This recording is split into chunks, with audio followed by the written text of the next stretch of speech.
So I am with my friend Leigh Kakaty from Pop Evil. It is always wonderful to see your face, to hear your voice, and to catch up on one of my favorite and most magnificent rock bands to come out in the last 15 years. Thank you so much, Terrie. It's always a pleasure to see you too, and excited to finally get to talk to you again. It's been a minute. It has been a minute. All right, I'm going to rewind a little bit. The Yeah. band that was supposed to do a 4-song acoustic for us and ended up doing 2 and almost a half hours of music on a Super Bowl Sunday. That was fun. Remember when we did that? So much fun. So much fun. All right, the band that in the room tells 200 contest winners, Yeah. we're going to do a selfie with each and every one of you. Me and my Yeah. promotions director are looking at each other going, how are we going to do this? You guys did it. Lo and behold, you did it. Here's what Yeah. I love. When I say that Pop Evil has always been an underdog, I mean that in the best, most amazing possible way. I look at certain bands like that I love, like a Seven Dust, say, Yeah. also. Yeah. And I look at these bands that are just out there kicking it as amazing major rock bands, bringing it live, bringing tunes to people, having that phenomenal fan base. And there's something about Pop Evil that is always, no matter how many big radio singles you have, you are always a scrappy, hardworking rock and roll band. That's what I love about you guys. Yeah, it's that blue collar mentality, that Midwest kind of roots where we come from. I think it's just, you're right. I mean, we came around in a different era and a different time for rock, and the fact that we're still here, it's humbling and it's exciting at the same time. We feel like we're just tipping the iceberg about, the best music for Pop Evil in the future, and the lineup, obviously, not to get into the whole COVID talk, but that really, obviously there was a lot of negative, but there was so much positive that came out of that for the band, and kind of, we needed to go through it to kind of clean the air and trim the fat, so to speak. And those that want to be here and move forward on the vision stayed, and those that didn't kind of left. And, it was awesome to finally, kind of been able to have some of those tough talks. It was awesome to finally be able to kind of be shaken a little bit, the fact that this can go away like that. So kind of, really, again, humbled us and made us grateful for those things that we really wanted to come after moving forward if we had another shot to play. And, here we are. And again, that blue collar mentality is still here, but there's a resurgence and an energy here that just hasn't been in the future. So we're definitely excited about, or in the past, we're definitely excited about, the future and what we're hopefully on the verge of here for Pop Evil. And you guys were not the only band that went through that kind of stuff.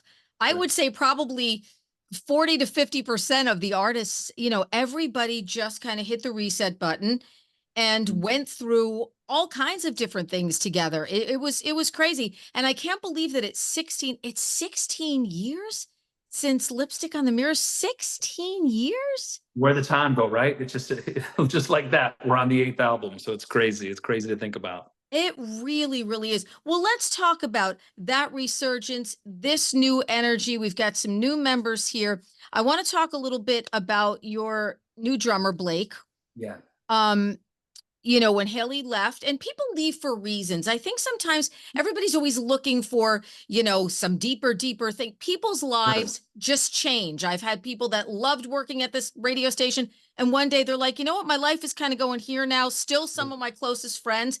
But sometimes life just kind of changes for you, and it's just time to move on. I think, people always want to create drama that's not really there. And I think that if I'm reading it right, that's kind of what happened with Haley. Yeah, I mean, I think that you hit on the head, right? I mean, there's such a commitment to be in a rock band in this day and age that Yep. people's lives change in it. Obviously, they're going through. You're basically growing up in the public eye, right? So you're changing it. You're touring for. I mean, in the early Pop Evil days, we were touring over 200 shows a year. So there's a huge commitment that people's goals, identities, they all kind of evolve, and you grow and you change and you adapt. And yeah, obviously we've had issues with drummers just kind of coming and going, and it's a tough position, right? Because it's the root, it's the foundation of any house. So for could be any reasons, and again, Haley, we're obviously still close to Haley. She's such a talented person, both on and off the stage. Obviously, we all know her as a drummer, but for the band members, I mean, we know her as Haley. And when she wanted to kind of step down, that was definitely a surprise to me. I'm not gonna lie, but we talked, her and I talked about it, and it just felt like it was time for her. She's dealing with her own things, both on and off the stage, that she will have to explain, but for us, for Pop Evil, I mean, it's very important that we keep rolling. I mean, it's the people that want to do it stay, and it doesn't matter if it's a good or bad reason. Like you said, there's a radio station that still has to move forward. And Correct. whether people come and go for good or bad reasons, that's up to them. I can only speak for myself, and it's always scary losing a band member. Certainly someone like Haley and is such a big part of the band. She's been for so long, but it opened up another door for someone to come in. And first, obviously having Joey from Egypt Central and Devour the Day in the band, unbelievable rhythm section that he's a part of in his other bands with Blake Allison, and Blake's an incredible drummer, but he hadn't played drums in a few years. It's been a Well, minute. that's the thing. So, He's yeah, so well-rounded as a musician, as a yeah, vocalist and as a guitar player. So that was crazy because I remember reading that he joined the band, and then I'm going, it's got to be the same guy. yeah, And I'm yeah. like, I didn't know him as a drummer. And, so Blake was a vocalist, and then he and Joey together now as a rhythm section. That has to be pretty cool. And I definitely hear, and this is the other thing I love about the band, there's always an evolution to Pop Evil. Not Sure. making the same record twice. You guys are not afraid to take a chance. There's a fearlessness about it. And I hear it with this single and with the music you're making now. Yeah, it's a great observation. Obviously, Blake coming in. It's people don't know the first tour we went on, Egypt Central, which is Joey and Blake's first band. They brought us out. So we were always close. We were kind of, we have lots of discussions how we come from the same era, how we're all still doing it, and that brotherhood's kind of it stayed there through the years, and we always talked about, I think we toured with, it was Skillet, Seven Dust, us, and Devour the Day. And this was a few Wow. years. What a bill. Yeah, this was 2018. I could be wrong on that, but it was a few years Wow. back. And I remember talking to Joey and Blake about maybe writing again with them. And obviously I'm a fan of their work. I'm a fan of their energy. And they were always, we got to do it. But of course, time goes on. You get kind of caught up in that band energy that is. And sometimes it happens, sometimes it doesn't. And once COVID hit and we needed a bass player to come in, and Joey, I remember I got the call for Joey, and I'm like, nah, I don't want Joey, because there's no way he's not gonna do this. He's got two other bands. He's not gonna do it. Right.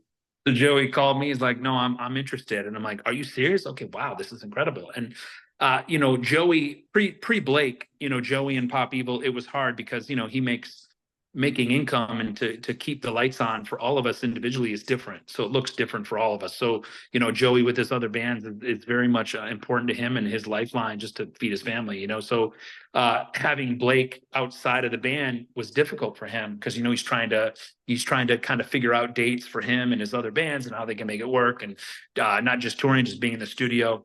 So I remember we brought Blake out just to help out, I think, with the show, and help out just with any loose ends, because he's so talented. Like you said, he's so talented in basically everything. He's like that jack of all trades. It's so good at so many things. And we had him out there, and we I remember shortly after he came out, I'm like, man, we can't have Blake out without having him on stage with me. So it turned into some singing and some things on stage to get him out, and then it turned into a collaboration on the last record, just him and I kind of doing some stuff vocally. And when you're a vocalist, to have another vocalist in the team or on tour with you is incredible, because there's so many things that only vocalists truly can relate to. And having someone like Blake to be able to just talk about health regimens, how to get in the weight room, how to stay active, stay healthy, to do it, to be able to have someone like Blake kind of bounce those ideas off of it. It was just it was healing. It was therapy in a way. So of course, when Haley stepped down, I didn't know if Blake would be interested to do it full time, because again, we're not necessarily looking for, you can certainly do all your bands, you can do anything you want, but we really, when it comes to the drummer, I mean, they have to be committed to Pop Evil. It's such an investment, and we're all kind of invested around that position. So, had a good call with Blake. He said, I'm interested. And I'm like, look, but here's the deal. I'm just going to be totally transparent. Like, if you're going to do Pop Evil, it needs to be Pop Evil when it's Pop Evil. But of course, we all support what you do and all that. And he goes, I'm ready, man. I'm so excited. And I said, well, look, let's just kind of see where it goes, and let's dive in. And so far it's been incredible. I mean, he's such a just a great human, and forget about how talented he is as a band member and what we're doing with Pop Evil moving forward, just from Leigh to Blake, and just you know, the way he's embraced obviously Pop Evil's my project. It's been my baby since the beginning. Yep. So to have someone step in, and of course, Egypt Central, Devour the Day are his babies. So respecting that with each other, being very supportive, to just be open, but just being able to separate when it's time for that other project. It's time, you know, when it's time for Pop Evil, it's time for Pop Evil. And the way Yeah. that they both respected it and come together, it almost feels like from our era, a little Pop Evil supergroup now with these guys. Everyone's Oh, so that's we all so we cool. all I love that. say, It's you it's know, kind of almost like the Miles Kennedy business model, in a because way, right? you're I mean, I able know to make all of these yeah, different things work as a yeah, great working musician, and and that camp is very great in keeping it, Alter Bridge yeah, here and Creed here and Tremonti yeah, here and Miles with a solo record here, and everything just works so well. So it's definitely doable. And look, Pop Evil, if you want to be the drummer for Pop Evil, yeah, that's not like a making salad position. right, That's right. these songs need a drummer. Yes, So, yes, this is a big, big undertaking, and you can hear it, and I can hear all of this collaboration on What Remains, yeah. your current single, which, I mean, look, it's like what did I think of it as, like a sonic thunder crash in your head. And it seems almost, when lyrically, when I listen to it, almost in a way, a little autobiographical, sort of, kind of. Yeah, there's a lot of that, you know. I mean, I think to move forward in life, every artist kind of comes to that place where there's more of them in the songs, you know, and there, even if you look back at some of the older popular catalog, there's not a lot of I in the songs, because I'm always using other people's situations sometimes to relate to and to try to help and write the stories and the songs through that. Well, this one was more challenging because I mean, I'm at a place mentally where it just needed to be let out. You know, I mean, so much has happened since COVID, and to get the band to where it's at, so much stress, so many unknown questions to get to this point. It just almost felt like it was so catastrophic for us and for me personally in so many different ways, that when you strip it all down, what's left is yourself, right? What's left, I am what remains. And you have a choice at the end of the day to decide what you want to do with those remains, right? Do you want to try to pick the pieces back up and have something blossom into something even better than it was ever before? Or do you want to just give up and be done with it? You know, so there's a lot of those questions, a lot of that yin and yang that bounce back. I mean, I've had a lot of dark thoughts, you know, for just my career and where it's been. And of course, we've had a lot of success, but you definitely personally understand the struggle of being a rock metal artist in today's society. I mean, it's not easy, and it's not easy to make ends meet to be able to even do it. So you have to really kind of dig deep and figure out what you're trying to do, what you're trying to accomplish. And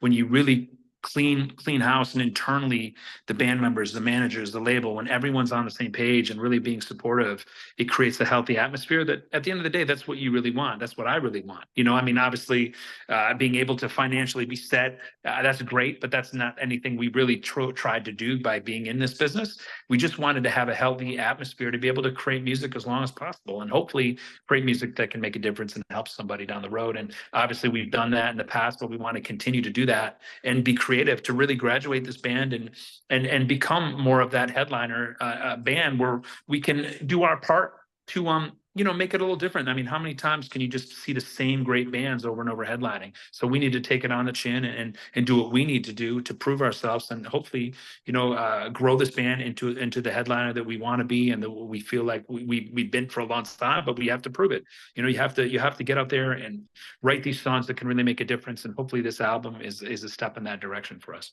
Yay, yay. And the fan base, I mean, your fan base is so loyal. And I think because there's an authenticity about the music that they so relate to. I mean, look, I've seen it at how many WDHA shows that were out with you guys, and that fan base is just, everybody's like, you got to get Pop Evil back. You got to get Pop Evil back. We got to get Pop Evil back.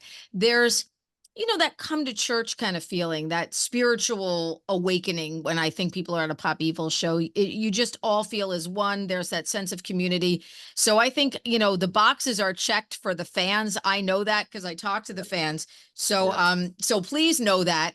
And I understand 1,000% everything that you're saying. I mean, everything you want to do is next level. You're that kind of a guy, you're that kind of an artist, and you're that kind of a performer.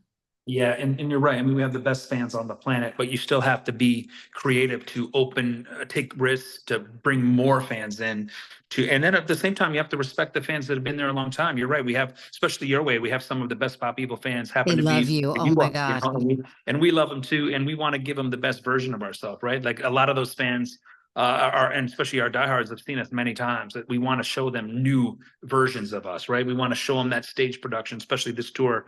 It's the best production Pop Evil's had ever. You know what I mean? So we're really excited about just growing it and showing them that dedication and being responsible enough to give them better versions of the band, a better product, a better brand. Obviously, we had a whole rebranding of the logo, the entity. It just really are taking it on the chin to really, this is a new era for Pop Evil. And not just with a logo or with music. It really feels like it with this lineup of the Brotherhood now, with this current band members is really incredible, man. And unless you're an artist and you felt that when you have a brotherhood of guys and everyone's getting along, and especially this early in this lineup's career, to be able to be supportive and we're all on the same page with, we want to grow this project and we want to give our fans something better, something different, you know. So with that language being spoken around the band internally off the stage, we can't wait to just dive in, starting with this album, and give them something different for the bands on the stage. So, you know, we're definitely looking forward and excited about this next chapter. And obviously, this first single, "What Remains," is that first step. And it's a heavy single. People love when you're heavy too. Yeah, they 'Cause, you do. know, I think they I do. read social media Yeah, comments, you know, like occasionally, I don't live or die by them, but I notice the yeah, comments that people really love, and you can feel, you know, that new chemistry. And this is heavy, and everybody's like, when Pop Evil moves towards the metal side, we love them, we love them. Is this kind of this new path? Is this going to be, because it seems so organic, and I used the word authentic before, but authentic with the members that you have now, that this would be a direction that you guys might be moving in. yeah. I mean, there's a lot of heavy and a lot more metal influence now. I mean, you look at where radio's at in general. I mean, it's the heaviest it's ever been. So now you think about when we came in, songs like 155. Um, it was just a different time, you know, to have a song like "What Remains" back then when we started, it might not have worked. You know, it was just a different thing for us. Obviously, we're a radio band. Radio has been so gracious to us since the beginning. We're so grateful. We love radio, not just for what radio means to us and to the music, but what it means to community, right? The fans, especially your station, the way that the fans respond to you, respond to the station. I mean, people look for, I mean, DHA is like identity for people. You know, it's identity for me as an artist. You know, when I think about Jersey or anything out on the East Coast, I mean, it doesn't happen without you and the station, you know. So there's so much more than just the music when it comes to radio. And I love that. That's what I love about radio, you know, and that's what I love about, you know, the success we've had with radio, is you see that same kind of passion fans have for their station, for the community, for their bands that they've heard on those stations, you know. And so it doesn't always work like that. Like there's so many stations around the country that aren't quite, it just doesn't, for whatever reason, just doesn't, the relationship between the DJs, the station, and the fans is different. But, you know, luckily there's so many great stations that are still left like yours that really matters and makes a You're in difference. Detroit, you know, our sister Yeah, station, the Riff is yeah. there. And Rick is one. you're very involved with the Riff. Absolutely. That's, It you know, is. we're sister stations, so we Yeah. get it. And yes, that local community of radio. It's funny because I Important. just had Chris Jericho Yeah. on this feature with me. And Chris and I were talking about the same thing, because he said, yeah, people can stream and do whatever. I'm a podcaster and stuff. He's like, but when you go into a local market and you're looking to sell tickets and you're looking to be a part of that market, you know, local radio, there's nothing really like it. So I'm thrilled that you brought that up, and it means so much to me to hear you Yeah. say it. But you grew up in that area where you were around a great local rock station as well, so you understand. Yeah, and to be honest, I don't think we're here without a great radio station where we came from, because it was a lifeline for me. You know, it was where I was listening, and I get it streaming and we do it, but it's awesome. And it sounds weird because we complain sometimes about commercials, but it's those commercials where, you know, I mean, shoot, when I get back to town, I'm like, what's going on in the city? What's going on, Where do Ron? I So you buy a listen. car? Where do I go Yeah, to eat? Where do I adopt a dog? Yeah, absolutely. We say the exactly. same thing to Yeah, people all the yeah. time. We're like, you know, it's our job to help the local business community and let people know where you can get the things that you need to do Yeah, locally. So, and we have people that have moved out of Jersey and still stream us because they want that slice of New Jersey. So yeah, you hit it spot on and right on the head. Well, let's also talk about singles versus albums. Everybody's got sure. a different take, and I don't think you need to commit to something and then not have it change 6 months from now, Yeah, because yeah, people can say, oh well, I just want to do singles. I mentioned Jericho before, and he said to me, for me right now, he's like, I'm going to probably go singles. He goes, because I put out some great albums, I feel like, and I feel like we get 2 or 3 singles and nobody hears anything else. So I don't know how that's going to move for us in the future. What about you guys? Because you guys have always yeah. made great albums and you've always been kind of an album band. Yeah, I mean it's a double-edged sword. I mean, I like doing the albums because I'm old school and I love getting the album in hand and The smelling it when you open sequencing it. and putting everything Yeah. together. Yeah. It's stressful and it's a pain because it takes years, to really put an album together that you're proud of. But then when the payout's done, it's over. But I agree with Jericho. I mean, it sucks when even if you're blessed enough to have 3 or 4 singles, after that you got 6, 7 songs that are just sitting there. And when you're 8 albums in, I mean, how many of those can I really play when we have, 9 number 1s, all these hit songs? It's like fans want to come to our show to hear those hit songs, and sometimes the band doesn't want to play them. So it's interesting, especially when you're changing band lineups. You want to play current lineup material because that's who you are now. That's the identity you are. That's what this band Yes. is. But of course you got to respect the old school. And I know Joey and Blake are very understanding and respecting the what's the word they use a lot, the just basically the history elements that is the nostalgia of pop evil, right? People coming to hear 155 that now you think about, it's been out now 16, 17 years.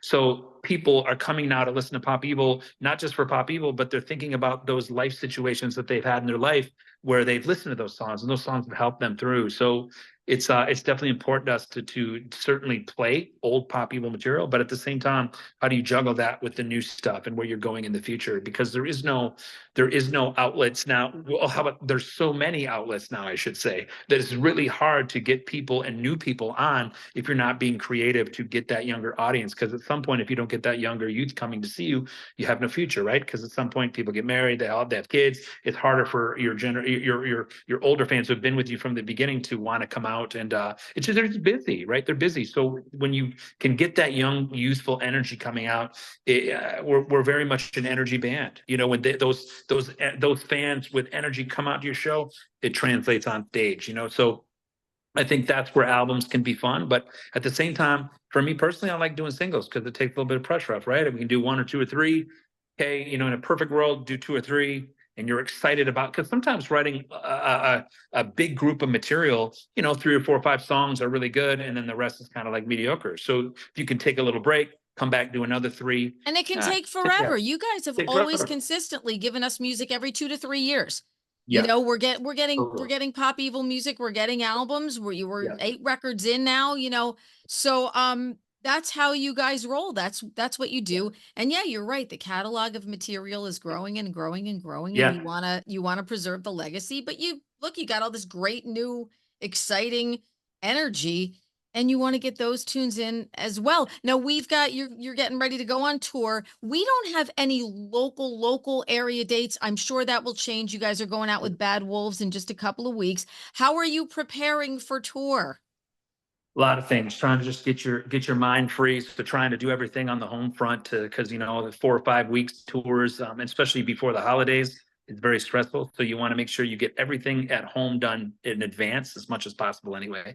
And then that way, when tour starts, you're totally focused on pop evil and new music, and obviously into next year's a new album. So very hectic stuff. So as much as you can juggle to get that done now, that helps out. But again, training, trying to get that ready, trying to get the vocal warm-ups dialed in so your voice is as healthy as possible, eating right, but still, trying to eat a little bit, cheat as much as your cheats, get your cheats over with now, Your because cheats once it over starts, with, little drink here and there, not too I much. don't I drink, get but it. I don't drink, but maybe an ice cream cone here or there. I do like a little ice cream. More sweets would probably be my cheat. But yeah, man, just enjoying it, man. Trying to get as much time with friends and family before you head out, and absorb as much sports in the football season before it gets underway too. So just having fun with it, just having fun. Oh, I love it. I'm so happy that we had an opportunity to catch up. What Yeah. remains is the dynamite, amazing, powerful new single from Pop Evil. It's always great to see you, Leigh. When you're in Jersey, You got to come by. We got to see you. Come by. I cannot wait to see Pop Evil live. Always one of my favorite bands to see. And it's just such a pleasure always to have you on, my friend. Oh, thank you so much for the kind words. And I Terrie, love can't you wait and to I see miss you. you. I love you back, and I can't wait to see you as well. So hopefully sooner than later.